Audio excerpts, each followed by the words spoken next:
Bom dia, pessoal. Tudo bem? Como é que vocês estão? Hoje a gente começa a nossa segunda unidade. Por isso, a gente vai procurar dar um ritmo assim diferente do que a gente vem trabalhando. Bom, nossa última avaliação, houve notas muito boas, mas também houve notas assim não tão satisfatórias. Mas mesmo assim, eu quero dar os parabéns a todos. Todos que estudaram, todos se esforçaram, porque isso já foi o bastante para me deixar feliz. E quem não tirou nota boa, não é para ficar triste não, tá? Porque é natural que algumas pessoas tenham dificuldade para obter um bom resultado, assim, nessa atual conjuntura, nessa nova rotina, nesse novo método de ensinar, né, gente? A gente tá vivendo algo assim que é tudo novo. Esse é um novo método de dar aulas, inclusive, gente, para os professores. Vocês sabem, né? Que também não é fácil pra gente. Que a gente também tá tendo algumas dificuldades. Imagina aí, pensa aí, de um dia pro outro se tornar um youtuber. Não é fácil, não. Mas a gente tá procurando melhorar a cada dia. Bom, gente, vamos buscar um jeito de sanar a dificuldade que alguns tiveram e foram observados através dessa avaliação. Aí eu pensei, como é que eu vou fazer isso? Primeiro, nós vamos fazer a correção aqui, hoje, das perguntas erradas com mais frequência por vocês, tá? Depois, a gente vai, eu vou fazer o seguinte, eu vou aproveitar e ensinar para vocês dicas de como responder tais questões. Detalhe, nisso vocês devem ter muita atenção. E por último, a gente vai fazer o seguinte, de 15 em 15 dias, nós vamos fazer simulados, usando aquele sistema que a gente utilizou para fazer a avaliação. Combinado? Vocês vão se acostumar, vão se sentir mais à vontade e vai ser tudo de bom. Vocês vão ver que na próxima avaliação, todos, eu garanto, irão tirar notas melhores. Confie na professora.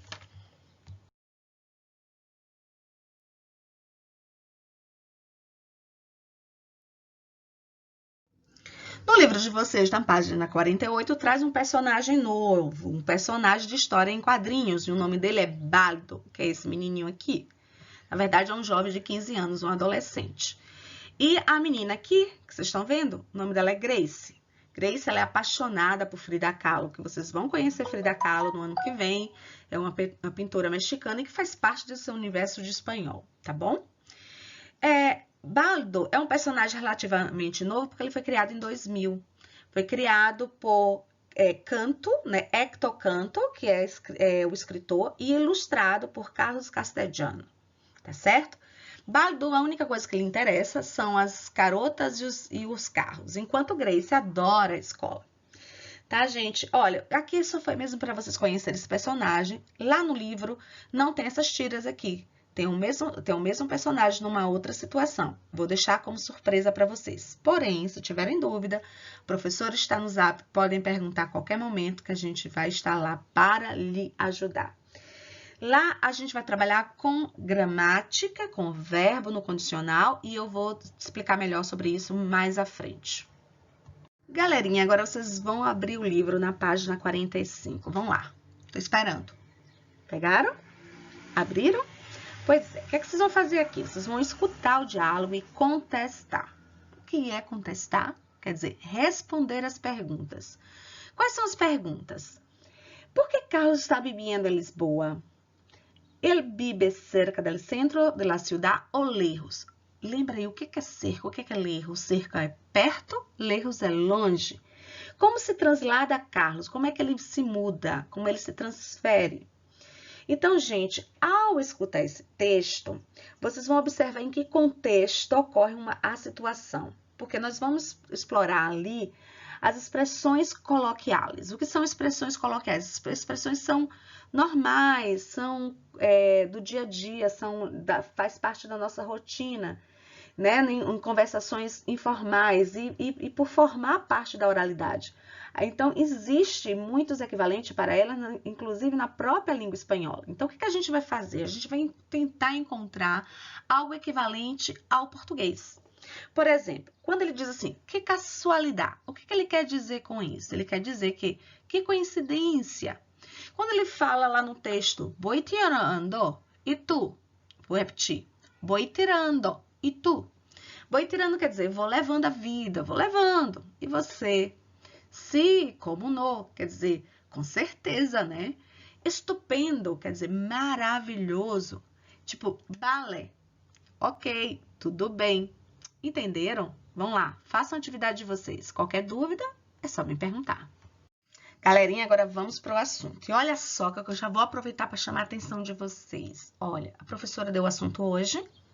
Qual é o papel de vocês? Além de fazer atividade, vocês têm que sentar, gente, e estudar. Só levanta quando aprender. Repete uma vez, repete 2 vezes, repete 3 vezes, 100 vezes se for preciso, mas só levanta quando aprender. Lembra que a professora sempre diz? Eu repito, eu decoro, depois repito de novo, aí eu vou internalizar e somente depois que eu internalizar que eu aprendo. Então, você não aprende assim só de cara e pronto, tá bom? É um processo. Nós já estudamos com condicional lá na primeira unidade. Agora a gente vai estudar condicional irregulares. Continua o mesmo assunto, porém a gente vai ver um aspecto dele que é bem interessante. O que é isso?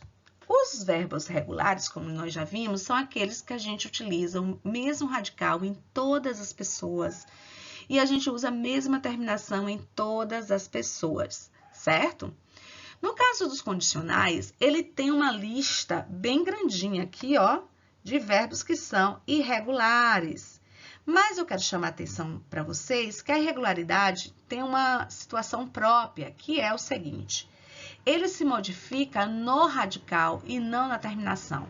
Quem lembra o que é radical? Radical é você tira a terminação AR, ou então ER, ou então IR, o que sobra é chamado de radical.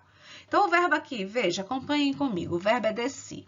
Se eu tiro o IR, o que sobra é chamado radical. AC, se eu tiro o ER, o que sobra é chamado radical. Se o verbo é poder, se eu tiro o ER, que é a terminação, o que sobra é chamado radical. Agora, analisem comigo. O verbo desci, o radical, é DEC. Porém, quando eu vou conjugar no condicional, como ele é um verbo irregular, o que acontece?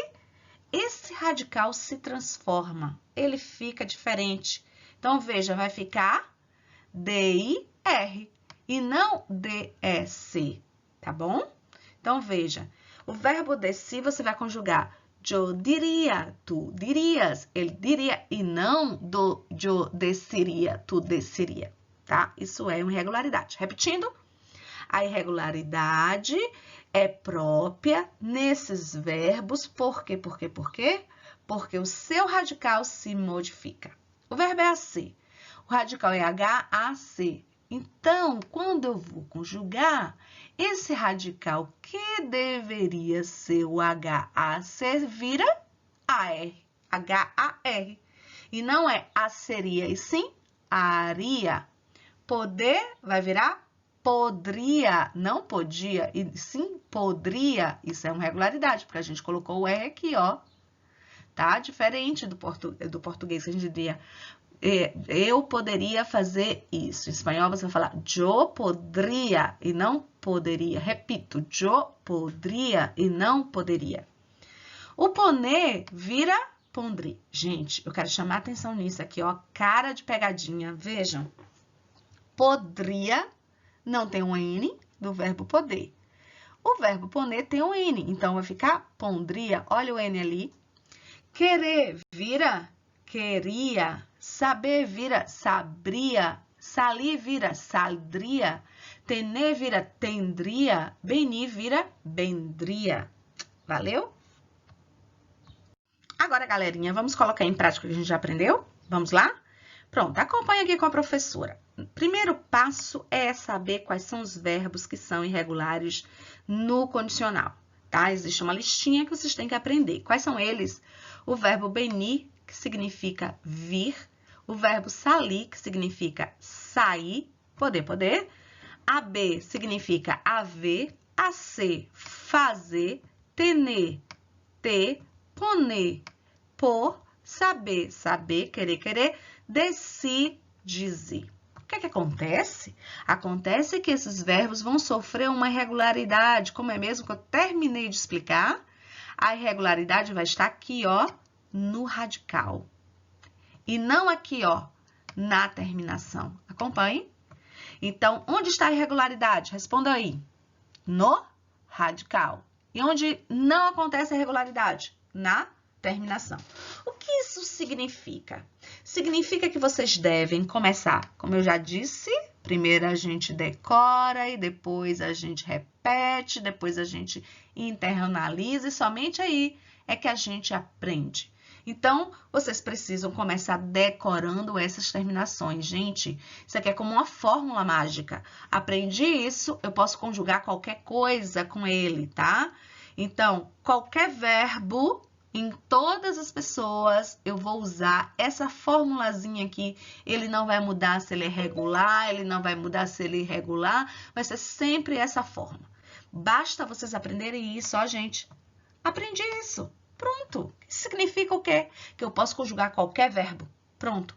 Então, vejam. O segredo vai ser o seguinte. Presta atenção que vai modificar o radical. Então, o verbo venir, ele não vai ter o radical assim, ó. O normal seria você tirar o IR, na verdade, e o que fica seria o quê? O radical. O que é que ficou aqui? Ficou o VEN, não é isso? O VN, se você tirou o IR, o que é que sobrou? O VEN. Porém, ele vai ter um acréscimo do DR, ó. Então, era só assim, ó, VEN. Só que aí eu acrescentei o DR. Isso significa que esse verbo, ele é irregular. Onde é que ele mudou? Na terminação? Não. Onde foi que ele mudou? No radical. Então, o verbo venir, se ele não fosse irregular, vocês iriam conjugar como? Jovenia? Seria assim, né? Jovenia. Esse radical, com esta terminação, seria jovenia. Porém, como ele é irregular, não pode ser assim. Então, gente, o que é que vocês têm que fazer? Vocês têm que começar, lembra? Primeiro decora, depois repete, depois internaliza e depois é que aprende. Então, começa decorando. Decora o quê? Que beni, o radical vai virar bendri. Jobendria. O verbo salir, o seu radical vai mudar e vai ficar jossaldria. O verbo poder modifica, vira podria. AB, abria. AC, aria. Tender, tener, tendria. Poner, pondria. Saber, sabria. Querer, querria. Decidiria. Tem que estudar isso, tá bom? Na página 48 do livro de vocês, tem um exercício na sexta questão. Se quiserem, a gente pode fazer agora juntos. Vamos pausar, vamos pegar o livro e vamos lá fazer junto com a Pro? Isso. Vamos começar. O que a gente tem aqui? A gente tem dois verbos que são irregulares, tá? O verbo desci e o verbo poder. Vamos repassar o que a gente já aprendeu? O que a gente já aprendeu? Que a gente tira a terminação, o que sobra a gente chama de quê? Radical. Tirei a terminação, o que sobrou é chamado de quê? Radical. Porém, como esses verbos são irregulares, significa que o radical vai ser diferente. Então, embora o radical tenha ficado DSC, eu sei, porque eu já decorei, eu já aprendi, que o verbo desci, ele modifica, né? Não vai ficar DSC, ele vai virar o quê? Esse DSC vai virar DIR. Por quê? Porque ele é irregular. Então, tem que começar decorando. Eu decoro desci, eu troco o DEC pelo DIR. Tem que decorar isso. Começa decorando. Pronto. Então, eu vou pegar esse DIR e colocar em todas as pessoas, ó. Por quê? Porque ele é irregular, tá? Coloquei em todas as pessoas, aí eu vou jogar aquela terminação que eu já decorei e que vai servir para todos os verbos, todas as pessoas, não importando se o verbo é regular ou irregular. Então, vai ficar assim. Eu diria, tu dirias, ele diria, nós diríamos, vosotros diríais, eles diriam. Olha, lembrando que tem o acento, não pode esquecer que tem um acento. Lembrando que tem o N no final, porque não existe palavra em espanhol terminada com M de mamãe. Segundo ponto, o verbo poder. Eu já aprendi, né? Comecei decorando que o verbo poder, eu vou pegar esse radical que sobrou aqui, P-O-D, e vou trocar pelo radical P-O-D-R. Por quê? Porque ele é irregular. Então, eu já decorei isso. Então, vou aplicar. P-O-D vai virar P-O-D-R. E aí, eu vou colocar esse P-O-D-R em todas as pessoas. Coloquei? Pronto, beleza. Aí, eu vou pegar, olha, gente, a mesma terminação que eu já aprendi e vou jogar em todos os verbos, sendo ele regular ou irregular, em todas as pessoas, são as mesmas terminações, as mesmas. Essa terminação para a primeira pessoa, essa outra para a segunda pessoa, essa outra para a terceira pessoa. Pronto, aprendi isso. Eu vou usar em todos os verbos. Então, como é que vai ser? Yo podría, tú podrías, él podría, nosotros podríamos, vosotros podríais, ellos podrían. Vamos lá? Respondam no livro de vocês na página 48, tem o verbo deci e poder. Agora é com vocês. Gente, continuando na página 48, nós temos aí mais dois verbos, tá? Então, vamos lá? O que a gente já aprendeu? Que o radical se modifica e a terminação é igual. Então, vamos aplicar isso? Então, vamos responder junto com a professora? Vamos lá. O verbo tener, ou seja, que significa ter, nós temos a terminação ER, o que sobra, T-E-N, é o nosso radical. Porém, vocês já aprenderam que o verbo tener é um verbo irregular e significa o quê? Significa que seu radical será modificado. Qual era o radical? T-E-N. Eu vou colocar o T-E-N em todos.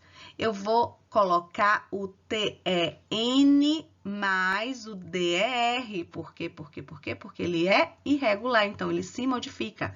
Então, eu vou colocar T-E-N, D-R em todas as pessoas. Coloquei? Beleza.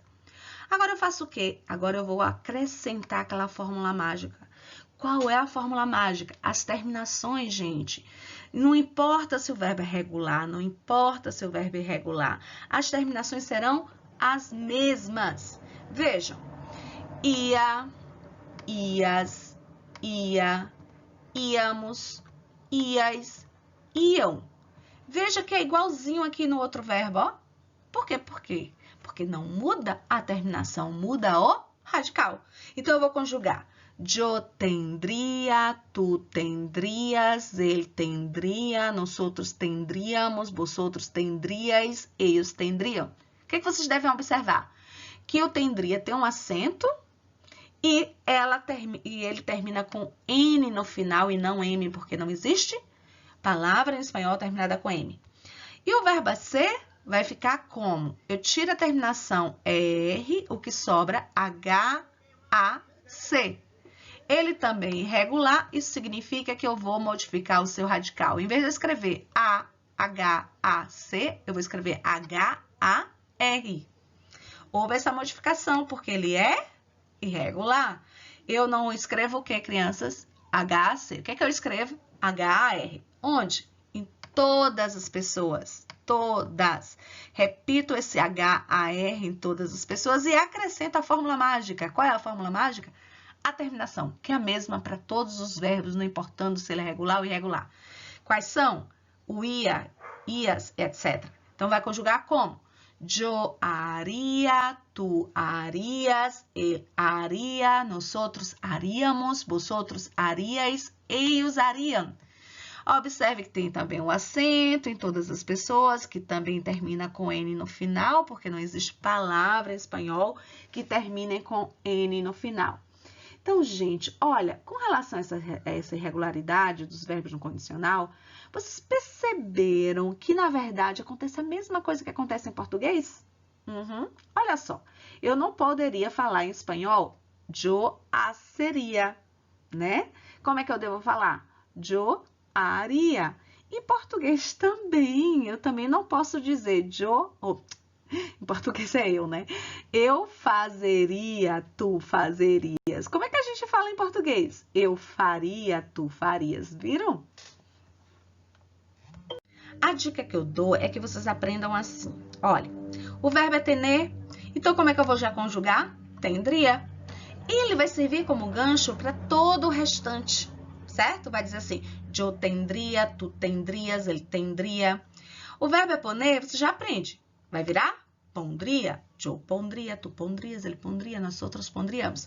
O verbo é decir, como é que eu vou conjugar? Diria, eu diria, tu dirias, ele diria. O verbo é haber, como é que eu vou conjugar? Abria. Como é que fica? Eu abria, tu abrias, ele abria. Querer, queria. Quero que vocês prestem atenção aqui, ó. Tá vendo? Os dois R's, aqui só tem um R só. Mas na hora que você vai conjugar, ele fica com dois R's. Eu queria, tu queria, força para falar. Ele queria. Salir vira saldria, eu saldria, tu saldrias, ele saldria, saldria. A ser, aria, saber, sabria, venir, vendria, poder, podria, valer, valdria. Olha, essa semana eu tô deixando para que vocês aprendam, tá? Vão fazer exercício no livro, mas ainda não é o bastante para terem aprendido. Eu quero que vocês batam isso durante a semana. Quando for semana que vem, eu quero ver quem é que já sabe na ponta da língua. Combinado? Levanta a mão. Quem se deu conta de que o condicional se usa para expressar condição, hipóteses e probabilidade? Já tinham percebido isso? Agora é a hora da dica para não errar mais nas provas de espanhol, tá? Veja, uma das questões que vocês mais erraram foi essa daqui, onde diz assim, marca a frase correta. Aí tá tranquilo, né? Aí nós temos três frases. Pedro es muy fuerte, Pedro es muy fuerte, Pedro eres muy fuerte. Primeiro ponto. Pedro, quem é a pessoa que substitui Pedro? Yo? Pedro soy yo? Pedro eres tu? Quem é Pedro? Terceira pessoa, ele. Então, como é que eu conjugo o verbo ser? Eu soy, tu eres, ele és. Então, veja, para usar esse eres aqui, crianças, tinha que ser tu no sujeito e não pode ser Pedro, porque eu vou substituir Pedro por ele. Então, eu soy, tu eres, veja que é tu com eres e não Pedro eres, tá? Aí fica nessa questão aqui, ó, que tudo se resolve numa simples atenção. Veja que o verbo és não tem acento. Veja que o verbo és aqui embaixo tem um acento. Qual é a diferença, gente? A diferença é que o verbo ser, quando a gente conjuga, ele não tem acento em nenhuma pessoa. Em português tem, tá? Quando você faz o és, tem um acento, porém em espanhol não tem. Então, isso você precisa ter atenção na hora de responder uma questão, tá? Então, veja, eu soy, tu eres, ele es. Porém, esse es não tem acento. Aprenderam? Essa foi a outra questão que erraram bastante. Observe que o assunto é fácil. Observe que vocês sabem conjugar o verbo. Mas o que é que faltou? Faltou atenção. E isso que a professora quer mostrar como fazer e nunca mais vocês vão cair nessa besteira de não ter atenção. Gente, teve gente, aliás, a maioria fez a prova em 15 minutos. Isso é, assim, inaceitável. A gente tem que fazer, voltar, olhar outra vez, ter certeza do que está fazendo. Porque quando a professora pede para vocês conjugarem, vocês sabiam conjugar. Eu sou, tu eres, ele és, nós outros somos. Mas na hora de responder, foram assim, viram logo. Tu eres. Pronto, é isso mesmo. Vai e marca. Não, tem que ter atenção. Tem que ter atenção nessas duas questões, nesses dois pontos aqui. Qual é a diferença? A diferença é o tu tá com acento, o tu tá com acento. O tu é com acento? É. Então, com relação ao tu, ambas estão corretas. Porém, veja, esse tu tá com eres e esse tu está com es. Como é que eu conjugo? Eu soy, tu eres. Portanto, esse aqui já tá errado, eu chego e descarto. Aqui tem tu eres. Veja, esse tu aqui tá sem acento. Esse tu aqui tá com acento. Qual é o certo? Tu com acento ou tu sem acento? O certo é tu com acento. Então, eu pego aqui, ó. Isso tá errado. Aí, eu tenho o tu tá com acento, o tu tá com acento. Porém, O que é que tá diferente nessa questão? Que aqui eu uso eres e aqui eu uso es. Qual é o certo, gente? Aí eu paro e penso, poxa, deixa eu conjugar aqui para pensar. Yo soy, tu eres, él es. Então, logicamente, que esse aqui também está errado. Viram como é que se faz para achar a resposta correta? Basta ter atenção. Mais outra que faltou atenção. Eu sei que o verbo gustar, ele realmente é um verbo que causa toda essa complicação, porque ele é diferente do português, né? Então, é normal errar. Então, esse não me espantou muito. Porém, a gente está aqui para aprender. Então, vejam como é que vocês tinham que ter observado. Primeira parte, vocês tinham que ter visto isso aqui, ó. Vamos analisar ponto a ponto. Olha, ellos concordam com les, plural, plural, certo? Ellos concordam com les, plural, plural, certo? A mim concorda com te, eu não posso dizer a mi te, a mi le. Como é, gente? Vamos lembrar? A mí me, a ti te, a ele, a nosotros nos, a vosotros os. Então, isso aqui já está claramente provado que ele está errado. Então, o que é que eu faço? Eu descarto essa possibilidade. Veja, a nosotros os. Vamos repetir de novo? A mí me, a ti te, a ele, a nosotros nos e não os. Esse também está errado. Nem vou olhar o restante, porque ele já começou errado. Aí, o que aconteceu? Sobraram duas. Então, eu vou analisar essas duas que sobraram. Vamos ver, gente? Vamos lá? Acompanha com a professora. Então, tem o verbo gustar. Como foi que nós aprendemos? Nós aprendemos que o verbo gustar, ele vai concordar com o que vem depois. Se o verbo gustar está no singular, o que vem depois também vai estar no singular. Então, gusta, el rock, gusta singular, el rock singular. Aqui já está no plural gusta e o el rock está no singular. Portanto, qual é o correto? Essa é a primeira opção. Aqui, gente, é o uso do verbo I, que ele é impessoal, ou seja, não pode ter sujeito. Eu não posso dizer yo I, tu I, ele I, certo? Então, veja, quando você coloca assim, ó, tu I, já está errado. Tu tiene, aí pode, né? Aí pode, mas ele I está errado também. Então, veja, eu sobrou aqui I, muitos coches ali e tu tiene. Pronto, uma dessas tem que estar correta. Então, qual é a correta e qual é a errada? Vamos pensar? Veja, tu tiene. Gente, parece certo, mas preste atenção que faltou o S final. Yo tengo, tu tienes. Faltou o S aqui, por isso ele está errado, tá? Então, poderia ser o tu com tienen? Poderia. Porém, se é tu, tem que ter o S no final. Por isso, esse aqui também está errado. Qual sobrou como correto? Há muitos coches ali, que não tem sujeito, porque ele é impessoal. Eu não posso dizer yo I, tu I, ele I. Não tem sujeito. Essa primeira opção é a correta. Nessa questão diz assim, ¿dónde está tu casa? Aí pergunta, a resposta mais adequada é mi casa está allí ou mi casa está... Não, perdão. Mi casa es al lado de la panadería. Qual dessas é a mais adequada? Gente, naquela aula de revisão, se vocês tiverem dúvida, procura aí nos links de vocês. Tem uma aula de revisão do 7º ano. Tem assim, revisão. E eu repito essa questão assim umas 10 vezes. Eu digo assim, gente, conjuga o verbo ser, conjuga o verbo estar. Isso eu sei que você sabe. Eu sou, tu eres, ele és. O verbo estar. Eu estou, tu estás, ele está. Eu sei que você sabe. Mas vocês não prestaram atenção naquela revisão que eu repito umas 10 vezes dizendo o seguinte. Nós usamos o verbo ser em português para localização, mas em espanhol, não. Em português eu posso dizer assim, onde é a sua casa? Aí você responde, minha casa é ali. Minha casa é ao lado da padaria. Mas em espanhol eu não posso usar o verbo ser para localização. Então, eu não posso dizer, mi casa es al lado de la panadería. Não posso. Como eu devo fazer? Mi casa está allí.